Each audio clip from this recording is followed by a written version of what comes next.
Assalamualaikum everyone. Before starting the lecture, click on the subscribe button and don't forget to click the bell icon. Today I am teach you the chemistry class 9 chapter number 1 some important topics numericals. First of all, we are discuss some basic formulas which are included in our numericals. Number 1, relative atomic mass. It is denoted by A. Average mass of one atom of element divided by 1/12 into the mass of the one atom of carbon 12. 1 AMU is equals to 1.66 10 की power minus 24 gram. Second formula, atomic number and atomic mass. Atomic number denoted by Z. It is also called proton number and atomic mass denoted by A. So if we find out the atomic mass, the formula is proton plus neutron. And if we have a neutron to find out, so the formula is atomic mass minus proton numbers. Now third formula is molecular mass and the formula mass. Add all the atomic masses of each elements. Now fourth is moles. How we calculate the moles? The formula is given mass in grams divided by molar mass. Molar mass को हमें खुद निकालना पड़ता है. Now fifth formula is number of atoms. Avogadro number into given mass in gram divided by atomic number.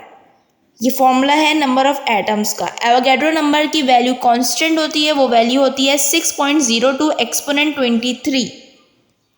Now six formula is number of molecules is that number of moles into Avogadro's number. Now seventh is number of mole particles given number of particle divided by Avogadro's number. And the last formula is the number of volumes. Moles multiplied by 22.4 dm cube. One volume, 1 dm cube is equals to 22.4 dm cube at STP. STP stands for standard temperature and pressure. Now we are discuss some basic numericals which are given in our book, page number 32, exercise portion. Question number 2 we are discuss. Calculate the formula mass of the given equations. First of all, number 1 is Al2O3. First, we make a data. Now calculate the atomic mass of aluminum, atomic mass of oxygen.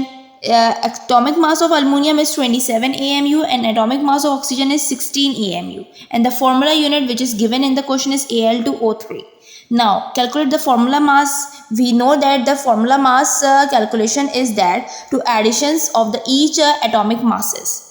So we write that 27 into 27 को add करेंगे जब हम 16 से, और 27 के साथ जो है हमने इधर 2 और 16 के साथ हमने इधर 3 इसलिए लगाया क्योंकि Al जो था अल्मोनियम, इसके साथ जो इसकी वैलेंसी दी हुई थी वो 2 दी हुई थी और ऑक्सीजन के साथ क्या दी हुई थी 3. तो हमें पहले इनके साथ जो वैलेंसीज दी जाती हैं उनको इन नंबर के साथ, एटॉमिक नंबर के साथ मल्टीप्लाई करना पड़ता है, देन हमें उसको ऐड करना पड़ता है, तो हमारे पास फॉर्मूला मास निकल जाता है. तो इसका आंसर हो गया 102 AMU.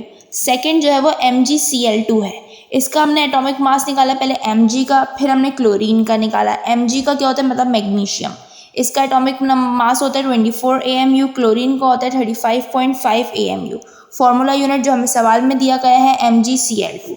तो हमने क्या करा, Mg की वैल्यू हमारे पास एटॉमिक मास था 24, इसमें ऐड करा क्योंकि इसकी कोई वैलेंसी नहीं थी तो इसमें 24 ऐसे ही रहेगा. हमने ऐड किया. क्लोरीन का क्या होता है 35.5, इसके साथ हमने 2 लगाया क्योंकि इसकी वैलेंसी में 2 दिया गया था. तो इसका आंसर क्या हो गया 95 AMU.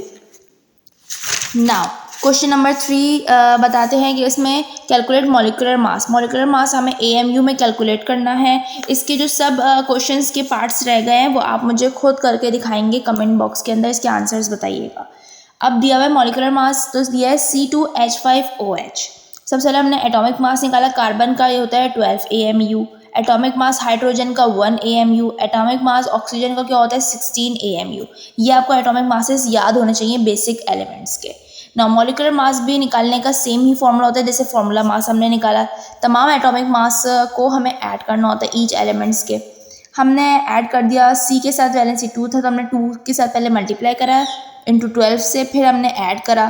फिर हमने देखा हाइड्रोजन के पास 5 लिखा हुआ था, 5 को मल्टीप्लाई करा 1 से, देन ऐड करा 16, देन ऐड करा 1. हमारे पास आंसर क्या आएगा 46 AMU. नाउ सेकेंड इसका पार्ट है HNO3. इसका एटॉमिक नंबर पहले हमने निकाला मास H का, नाइट्रोजन का एंड ऑक्सीजन का। H मतलब हाइड्रोजन। हाइड्रोजन का क्या होता है 1 AMU, नाइट्रोजन का होता है 14 AMU, ऑक्सीजन का होता है 16 AMU। देन हमने वापस से मॉलिक्यूलर मास हमें निकालना था, हमने इन सब की वैल्यूज़ को एडिशन कर दी, हमारे पास आंसर आया 63 AMU। नाउ क्वेश्चन नंबर 4 था, how many number of moles are present in 40 grams of H2SO4। सबसे पहले हमें नंबर ऑफ मोल्स निकालना है। तो नंबर ऑफ मोल्स का पहले हमने डाटा बनाया, नंबर ऑफ मोल्स को क्वेश्चन मार्क डाला, हमें निकालना है। गिवन मास हमारे पास है 40 ग्राम। मोलर मास क्या होता है H2SO4 का, किस तरीके से निकालते हैं, जैसे हम मॉलिक्यूलर मास निकालते हैं, फॉर्मूला मास निकालते हैं, इसी तरह मोलर मास निकालते हैं। हमने निकाल लिया H2SO4 का, तो हमारे पास आंसर आया 98 ग्राम। नाउ मोल्स का फॉर्मूला क्या होता है, given mass divide by molar mass. Given mass हमारे पास ग्राम में क्या दिया होता है 40, डिवाइड करा हमने 98 ग्राम से, जो हमारे पास मोलर मास हमने निकाला था। हमारे पास आंसर क्या आ गया, मोल 0.4। नेक्स्ट है question number 5, calculate the number of moles and number of molecules present in the following equations. Number 1 दिया है हमें 16 ग्राम ऑफ H2CO3। पहले हमने निकाला इसके number of moles, question mark करा, और नंबर ऑफ मॉलिक्यूल्स वो भी क्वेश्चन मार्क करा। दो अलग डाटा बनाया है। एक में लिखा गिवन मास हमारे पास 16 ग्राम, मोलर मास हमें दिया गया नहीं है, हमें पता है हमें कैसे निकालना होता है, जैसे हम मॉलिक्यूलर मास निकालते हैं वैसे ही मोलर मास हमने निकाला H2CO3 का, वो हमारे पास आया 62 ग्राम। फिर हमें नंबर ऑफ मोल्स निकालना था, हमने लिखा given mass divide by molar mass, 16 divide by 62, हमारे पास आंसर आ गया 0.25 मोल। अब हमें मॉलिक्यूल्स निकालना है। मॉलिक्यूल्स का हमने फॉर्मूला लिखा, number of moles divided multiply by Avogadro's number. तो नंबर ऑफ मोल्स हमारे पास जैसे आया है 0.25 मोल, इसको मल्टीप्लाई कर दिया एवोगैड्रो नंबर जिसकी वैल्यू फिक्स होती है 6.02 एक्सपोनेंट 23। हमने दोनों को मल्टीप्लाई किया, हमारे पास निकल आया नंबर ऑफ मॉलिक्यूल्स। ये आपकी बुक पेज नंबर 32 पे होगा। मैंने कुछ करवाया था वो, इसमें से क्वेश्चन 2, 3, 4 एंड 5, इसके कुछ पार्ट्स जो रिमेनिंग है वो आप खुद से सॉल्व करके बताएंगे। इसका आंसर कमेंट बॉक्स में ज़रूर दीजिएगा। नेक्स्ट ये मैंने आपको इम्पॉर्टेंट चार्ट बताया है, कुछ इम्पॉर्टेंट एलिमेंट्स के एटॉमिक मासेस, आप ये ज़रूर याद कीजिएगा। इन्हीं में से क्वेश्चन जब बनते हैं तो आपको एटॉमिक मासेस याद रहेंगे। वैसे तो ये आपको दिए जाते हैं, लेकिन कभी ऐसा होता है नहीं भी दिए जाते। और एक और ये चार्ट है जिससे आपको मोल्स का कॉन्सेप्ट बहुत आसानी से और आसान तरीके से याद रहेगा। I hope you understand my video, so please click on the subscribe button and don't forget to click the bell icon, ताकि आपको मेरे आने वाली वीडियो फ़ौरन रिसीव हो सके। और जो मैंने आपको होमवर्क दिया है वो ज़रूर करके कमेंट बॉक्स में ज़रूर बताइएगा। अल्लाह हाफ़िज़।